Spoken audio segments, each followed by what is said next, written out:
একটি অভিশপ্ত বই, যা পড়লে নরকের দরজা খুলে যায় এবং শয়তানের আগমন ঘটে। জঙ্গলের মাঝে 5 বন্ধুরা মিলে ঘুরতে গিয়ে সেই বইটি পড়ে। ফলে তাদের সাথে কি হয় জানতে হলে পুরো ভিডিওটি শেষ পর্যন্ত দেখুন। হ্যালো ভিউয়ার্স, আপনারা দেখছেন movieexplain.com। আর আজকের মুভিটি হলো 2013 সালে মুক্তি পাওয়া একটি জনপ্রিয় হরর মুভি, এভিল ডেড। তাহলে চলুন শুরু করা যাক। আর শুরু করার আগে আপনাদের কাছে ছোট্ট একটা রিকোয়েস্ট, ভিডিওটি ভালো লাগলে একটি লাইক করবেন আর চ্যানেলটিকে সাবস্ক্রাইব করে রাখবেন। মুভির শুরুতে আমরা একটি মেয়েকে রক্তাক্ত অবস্থায় গভীর জঙ্গলে একা ঘুরতে দেখি। এরপর দুজন লোক এসে মেয়েটিকে মেরে অজ্ঞান করে এক অদ্ভুত বেসমেন্টের মধ্যে নিয়ে যায় এবং কাঁটাতার দিয়ে বেঁধে রাখে। এই বেসমেন্টের চারিদিকে মৃত বিড়াল ঝোলানো ছিল, যা দেখে মনে হচ্ছিল এখানে কোনো রিচুয়ালস করা হচ্ছে। মেয়েটির জ্ঞান ফিরলে দেখে তার সামনে দাঁড়ানো ব্যক্তিটি তার বাবা। আসলে তার বাবাই নিজের মেয়েকে এভাবে বেঁধে রেখেছে। মেয়েটি বারবার বলছিল, তুমি আমাকে এভাবে কেন বেঁধে রেখেছো? আমি বাড়ি যাব, আমি আমার মায়ের কাছে যাব। তখন মেয়েটির বাবা বলে, তুমিই তোমার মাকে মেরে ফেলেছো। তখনই আমরা পাশে একজন বুড়ি মহিলাকে দেখি, যে কিনা এক অদ্ভুত বই দেখে কিছু পড়ছিল। বই পড়া শেষ হতেই বুড়ি মহিলাটি মেয়েটির বাবাকে বলে তার মেয়েকে জীবন্ত জ্বালিয়ে দিতে। মেয়েটি তখনও বাঁচার জন্য কান্না করছিল। মেয়েটির বাবা তখন তার গায়ে পেট্রোল ঢেলে দেয়। এরপর দেশলাই জ্বালাতেই আমরা দেখি মেয়েটি হঠাৎ শয়তানে পরিবর্তিত হয়ে তাকে বলে, আমাকে ছেড়ে দে, নয়তো তোকেও তোর বউয়ের মতো মেরে ফেলবো। বাবা আর দেরি না করে তার মেয়ের শরীরে আগুন লাগিয়ে দেয় আর একটা শর্টগান দিয়ে তার মাথার খুলি উড়িয়ে দেয়। এরপর মুভির সিন চেঞ্জ হয়ে বর্তমানে ফিরে আসে এবং আমরা দেখি কয়েকজন বন্ধুরা মিলে জঙ্গলের মাঝে ঘুরতে আসে। তাদের মধ্যে ডেভিড নামের একটি ছেলে তার গার্লফ্রেন্ড ন্যাটলি এবং তার বন্ধুদের সাথে জঙ্গলের মাঝে ডেভিডের পুরনো বাড়িতে ঘুরতে আসে। আচ্ছা, তোমাদের কোনো বন্ধু যদি এরকম জায়গায় ঘুরতে আসতে বলে, তাহলে তোমরা কি আসবে? কমেন্ট করে জানিও। যাই হোক, বন্ধুদের মধ্যে একজনের নাম অলিভিয়া, একজন এরিক এবং সাথে ছিল ডেভিডের বোন মিয়া। পরিবারকে সামলানোর স্বার্থে ডেভিড তার বোনকে তার অসুস্থ মায়ের কাছে রেখে শহরে চলে যায় কাজের জন্য। পরবর্তীকালে তার মায়ের অবস্থা আরও খারাপ হলে তিনি মারা যান। মায়ের মৃত্যুর শোক সামলাতে না পেরে মিয়া ড্রাগ অ্যাডিক্ট হয়ে যায়। এরপর মিয়া সবার সামনে প্রতিজ্ঞা করে সে আর কখনো ড্রাগ নেবে না। কিন্তু অলিভিয়া একজন নার্স, সে জানতো মিয়া এটা কখনোই বন্ধ করতে পারবে না, কারণ এর আগেও সে বহুবার এমন প্রতিজ্ঞা করেছে, কিন্তু তারপরেও সে ড্রাগ নেওয়া বন্ধ করতে পারেনি। রাতে মিয়া ড্রাগ না পাওয়ার কারণে পাগলের মতো ব্যবহার করতে থাকে। অলিভিয়া তখন তাকে শান্ত করার চেষ্টা করে। মিয়া তখন জানায় এই ঘর থেকে এক অদ্ভুত পচা গন্ধ আসছে, কিন্তু সেখানে থাকা সবাই ভাবে ড্রাগ না পাওয়ার কারণে হয়তো তার এমনটা মনে হচ্ছে। তখন ডেভিডের কুকুর একটি রক্তমাখা দরজা খুঁজে পায়, যেটা দিয়ে বেসমেন্টে যাওয়া যায়। ডেভিড এবং এরিক সেই বেসমেন্টে ঢুকলে দেখে চারিদিকে বিড়ালের মৃতদেহ ঝুলছে।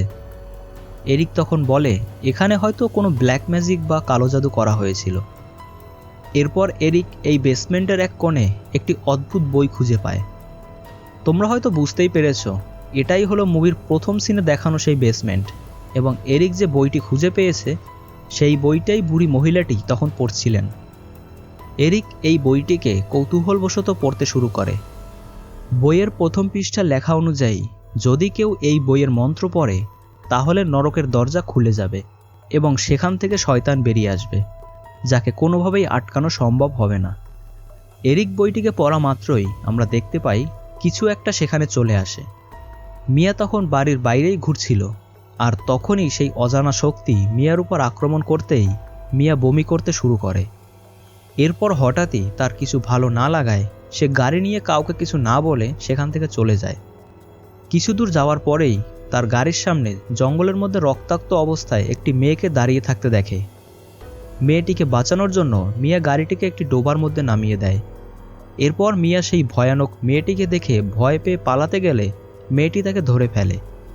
তখন মেয়েটির মুখ থেকে কিছু একটা বেরিয়ে এসে মিয়ার প্রাইভেট পার্ট দিয়ে তার শরীরে প্রবেশ করে, ফলে সে পজেসড হয়ে যায়।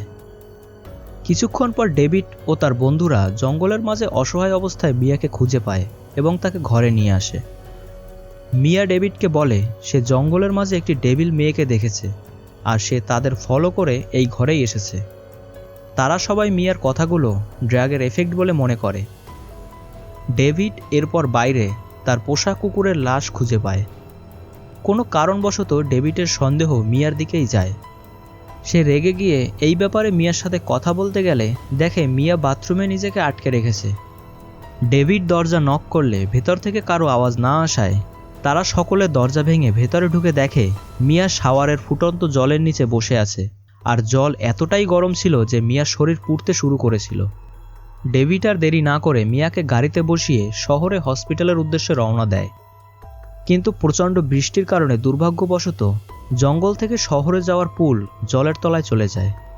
এরপরেই আমরা দেখি গাড়িতে বসে মিয়াকে এক ডেভিল স্মাইল দিতে। ডেভিড আর কোনো উপায় না পেয়ে বাড়ি ফিরে আসে। অলিভিয়া ইঞ্জেকশন দিয়ে মিয়াকে ঘুম পাড়িয়ে দেয় যাতে তার ব্যথার অনুভূতি না হয়। এরিক এবার বইয়ের সেই লেখাগুলো পড়তে থাকে। বইয়ে লেখা ছিল পজেসড ব্যক্তি প্রথমে জঙ্গলে আটকে পড়বে, তারপর গরম জল নিজের গায়ে ঢালবে। অর্থাৎ এই বইয়ের লেখাগুলোর সাথে মিয়ার সব আচরণ মিলে যাচ্ছিল। কিছুক্ষণ পর মিয়া হাতে একটি শটগান নিয়ে তাদের দিকে এগিয়ে আসে এবং ডেভিডকে লক্ষ্য করে গুলি চালায়, কিন্তু গুলি তার হাত ছুঁয়ে বেরিয়ে যায়। অলিভিয়া তাকে আবারও ইঞ্জেকশন দেওয়ার চেষ্টা করলে মিয়া তার উপর রক্তবমি করে দেয়। এরপর অলিভিয়া মিয়াকে ঠেলে বেসমেন্টের মধ্যে ঢুকিয়ে দরজা বন্ধ করে দেয়। এদিকে মিয়ার রক্ত অলিভিয়ার মধ্যে প্রবেশ করায় সেও পজেসড হয়ে যায়। ফলে সে ছুরি দিয়ে নিজের মুখ কাটতে থাকে। এরিক সেখানে আসতেই অলিভিয়া তার উপর আক্রমণ করে। ফলে সে নিজের প্রাণ বাঁচানোর জন্য অলিভিয়াকে মেরে ফেলে। এরিকের অবস্থা খারাপ হয়ে যাওয়ায় ডেভিড তার ক্ষতস্থান ব্যান্ডেজ করার সময় তার গার্লফ্রেন্ডকে ভেতর থেকে জল আনতে বলে। সেখানে যেতেই মিয়া কান্নামাখা গলায় ন্যাটলিকে কাছে ডাকে। ন্যাটলি বেসমেন্টের দরজা খুলে মিয়ার কাছে যেতেই সে তার উপর আক্রমণ করে ন্যাটলির হাতে কামড় বসিয়ে দেয়। ন্যাটলির আওয়াজ শুনে ডেভিড সেখানে এসে কোনো রকমে তাকে বাঁচিয়ে বেসমেন্টের দরজা পুরোপুরিভাবে শিকল ও পেরেক দিয়ে বন্ধ করে দেয়। এরিক বুঝতে পারে এই সব কিছুর জন্য এই বইটিই দায়ী। তাই সে এই বইটি পুড়িয়ে ফেলার চেষ্টা করলেও কোনো এক অদ্ভুত কারণে বইটি পুড়ছিল না। এরিক বইটি সম্পর্কে সব কিছু ডেভিডকে জানায় এবং বলে এই বই অনুসারে যখন শয়তানটি 5 জনকে পজেস্ট করে নেবে তখনই আকাশ থেকে রক্তবৃষ্টি হবে আর নরকের দরজা খুলে আরও ভয়ানক এক শয়তান বেরিয়ে আসবে। আর এই শয়তানকে আটকানোর শুধুমাত্র 3টি উপায় রয়েছে। প্রথম, পজেস্ট ব্যক্তিকে জীবন্ত অবস্থায় জ্বালিয়ে মেরে ফেলতে হবে। দ্বিতীয়ত, পজেস্ট ব্যক্তিকে জীবন্ত কবর দিতে হবে। আর তৃতীয়ত, পজেস্ট ব্যক্তির শরীরকে একাধিক টুকরো করতে হবে। অর্থাৎ মুভির প্রথম সিনে আমরা এই কারণেই মেয়েটিকে পুড়িয়ে মেরে ফেলতে দেখেছিলাম। এরপর আমরা দেখি ন্যাটলির সেই হাত পজেস্ট হতে শুরু করেছে। ফলে ন্যাটলি এটা বুঝতে পারে এবং একটি ইলেকট্রিক কাটার দিয়ে তার হাত কেটে ফেলে, কিন্তু তাও সে পজেস্ট হয়ে যায়। এরপর এরিক ও ডেভিড নিজেদের মধ্যে কথা বলছিল, ঠিক তখনই পেছন থেকে ন্যাটলি এসে তাদের উপর আক্রমণ করে। এরিককে সে মারতেই যাচ্ছিল, তখন ডেভিড শটগান দিয়ে ন্যাটলিকে মেরে ফেলে। এবার ডেভিড কোনো উপায় না পেয়ে মিয়াকে সেই বেসমেন্টে থাকা অবস্থায় জীবন্ত জ্বালিয়ে দেওয়ার সিদ্ধান্ত নেয়। কিন্তু আগুন জ্বালানোর সময় মিয়ার ভেতরে থাকা শয়তান ডেভিডকে ইমোশনালি ব্ল্যাকমেল করে তার লক্ষ্যভ্রষ্ট করে। এরপর ডেভিড সিদ্ধান্ত নেয় তার বোনকে বাঁচানোর শেষ চেষ্টা সে করবে। তার প্ল্যান অনুযায়ী মিয়াকে সে জীবন্ত কবর দেবে, কারণ বই অনুসারে কবর দেওয়ার পর শয়তানটি তার বোনকে ছেড়ে চলে যাবে। আর তখনই মিয়াকে আবারও কবর থেকে তুলে ইলেকট্রিক শক দিয়ে বাঁচিয়ে তুলবে। প্ল্যান অনুযায়ী ডেভিড বেসমেন্ট থেকে মিয়াকে আনতে গেলে সে ডেভিডের উপর আক্রমণ করে এবং তাকে জলে ডুবিয়ে মারার চেষ্টা করে। কিন্তু এরিক পেছন থেকে এসে মিয়ার মাথায় মেরে তাকে অজ্ঞান করে ডেভিডকে শেষবারের মতো বাঁচিয়ে নেয়। এরপর এরিক সেখানেই মারা যায়। ডেভিড মিয়ার অবচেতন বডিকে তুলে এনে কবর দেয় আর শয়তানটি মিয়ার শরীর ছেড়ে চলে যায়। এরপর ডেভিড আবারও তাকে কবর থেকে তুলে ইলেকট্রিক শক দিয়ে বাঁচিয়ে তোলে। এইবারে আমরা যখন ভাবছি যে সব কিছু ঠিক হয়ে গেছে, তখনই পজেস্ট এরিক সেখানে আসে এবং একটি কাচের টুকরো ডেভিডের গলায় বসিয়ে দেয়। ডেভিড কোনো রকমে মিয়াকে সেই ঘর থেকে বের করে দিয়ে দরজা বন্ধ করে ঘরে আগুন লাগিয়ে দেয়। ফলে তাদের দুজনেরই মৃত্যু হয়। মুভিটি হয়তো এখানেই শেষ হতে পারত, কিন্তু মুভির টুইস্ট এখানেই আসে, কারণ বই অনুযায়ী যদি শয়তানটি 5 জনকে পজেস্ট করে নেয় তাহলে নরক থেকে আরও ভয়ানক একটি শয়তান বেরিয়ে আসবে এবং রক্তবৃষ্টি হবে। আর ডেভিডই ছিল সেই 5ম ব্যক্তি যে মৃত্যুর কিছু সময় আগে পজেস্ট হয়ে গেছিল। ফলে আকাশ থেকে রক্তবৃষ্টি হতে শুরু করে, আর এরপরেই মাটির ভেতর থেকে সেই ভয়ানক শয়তানটিকে উঠে আসতে আমরা দেখতে পাই।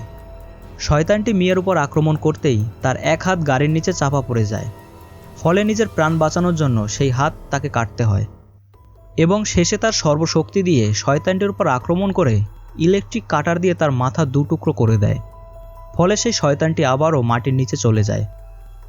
এরপরেই সেই ভয়ঙ্কর রাত কেটে আমরা সূর্যোদয় হতে দেখি, আর মিয়া সেই দিকেই এগিয়ে যেতে থাকে। মুভিটি এখানেই শেষ হয়। মুভিটি তোমাদের কেমন লাগলো অবশ্যই কমেন্ট করে জানাবে, আর চ্যানেলে নতুন হলে চ্যানেলটিকে সাবস্ক্রাইব করে রাখবে। ধন্যবাদ।